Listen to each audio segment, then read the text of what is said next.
and schools are in a dying situation. The precious time of our children is being wasted. This rebirth will be discussed in the e-launching ceremony live on Saturday, 27th June at 2 p.m.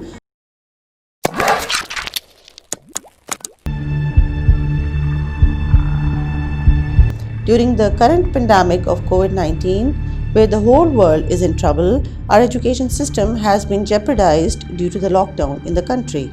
Schools are closed. Stay home, stay safe is the slogan of the day. All the stakeholders are in tense situation. The precious time of our children is being wasted. Teachers are facing financial constraints and schools are in a dying situation. A trust deficit has been created between schools and parents.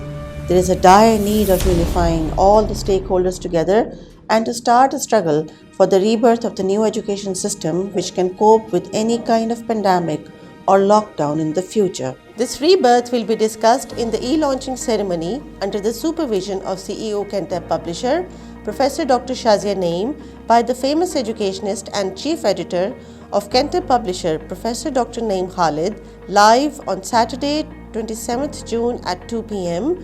on YouTube channel of Cantab publisher. Certificate of participation will be sent to all. Stay tuned with us. Thank you.